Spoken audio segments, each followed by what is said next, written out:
Hello friends, I am Riaz and you are watching my YouTube channel Riaz English classes. Guys, इस वीडियो में हम बात करेंगे important vocabulary for competitive exams की, यानी कि उन वर्ड्स की इस वीडियो में हम बात करेंगे जो कॉम्पिटिटिव एग्जाम्स के लिए बहुत इंपॉर्टेंट है। दोस्तों, ये वर्ड्स आपके लिए कॉम्पिटिटिव एग्जाम के लिए तो इंपॉर्टेंट है ही, आप इनको डेली लाइफ में भी इस्तेमाल कर सकते हैं। तो इस वीडियो में मैं आपके साथ 6 ऐसे ही वर्ड्स शेयर करूंगा, आपको उसका हिंदी में मीनिंग भी बताऊंगा, प्लस आप उनको किस तरह से अपने सेंटेंस में यूज कर सकते हैं वो भी बताऊंगा। So make sure you watch this video till the end and if you haven't subscribe my channel yet then subscribe it right now and click on the bell icon so that you never miss any update from me. So let's begin.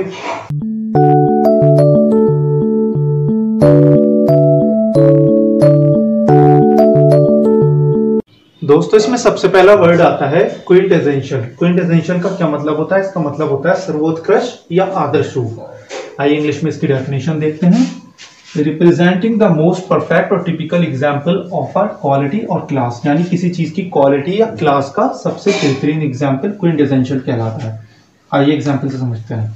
He was the quintessential tough guy, strong, silent and self-contained। क्या मतलब है इसका? इसका मतलब यह है वो एक मजबूत लड़के का आदर्श रूप था। किस तरह से? स्ट्रॉन्ग बलवान, साइलेंट शांत एंड सेल्फ कंटेंट आत्मसंतुष्ट। तो इस तरह से आप क्विंटेसेंशियल को यूज कर सकते हैं किसी भी सेंटेंस में।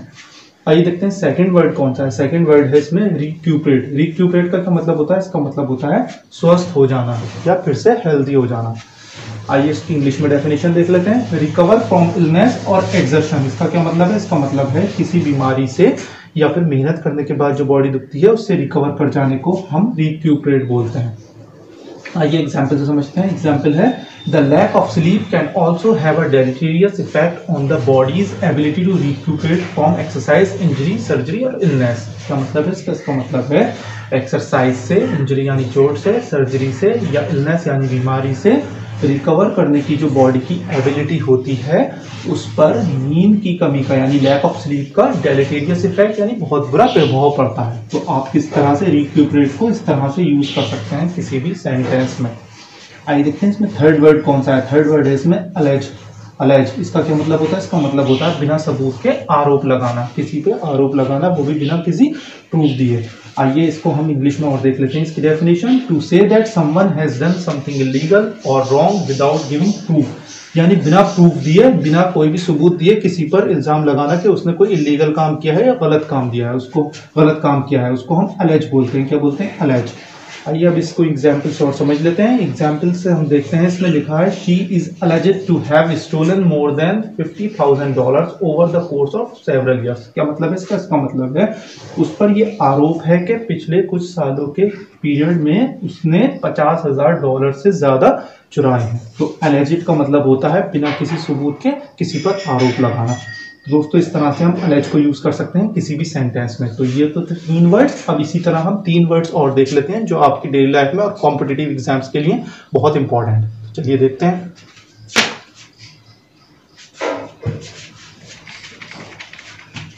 दोस्तों, इसमें चौथे नंबर पर वर्ड आता है क्विप। क्विप का मतलब होता है ताना मारना या चुटकी लेना।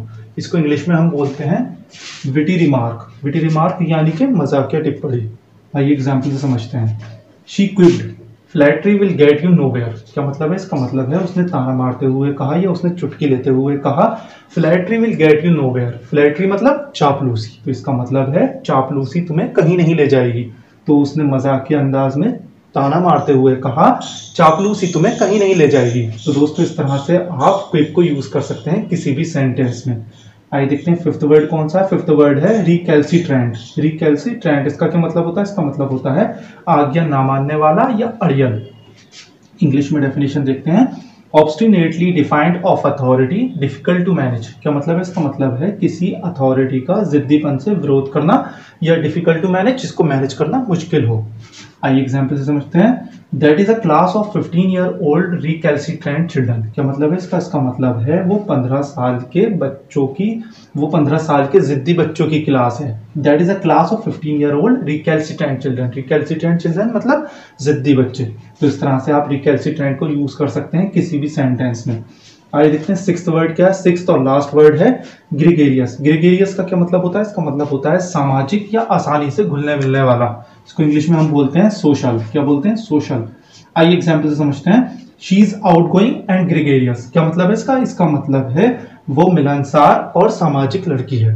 तो इस तरह से आप ग्रेगेरियस को यूज कर सकते हैं किसी भी सेंटेंस में। तो दोस्तों ये थे वो 3 और ऐसे वर्ड जो कॉम्पिटिटिव एग्जाम के लिए बहुत इंपॉर्टेंट है। तो दोस्तों इस वीडियो में मैंने आपको टोटल 6 ऐसे वर्ड्स बताए जो कॉम्पिटिटिव एग्जाम्स के लिए आप बहुत ज़्यादा इंपॉर्टेंट है। इनको आप डेली लाइफ में भी इस्तेमाल कर सकते हैं। तो दोस्तों मैं उम्मीद करता हूँ इस वीडियो देखने के बाद आपकी वोकैबुलरी इंप्रूव करने में आपको काफ़ी हेल्प मिली होगी। दोस्तों अगर आप वीडियो पसंद आई है आपको तो वीडियो को लाइक कर देना, वीडियो को शेयर करना और ऐसी इन्फॉर्मेटिव वीडियोज़ के लिए चैनल को सब्सक्राइब कर देना। Thank you so much watching this video. Have a nice day, take care, bye.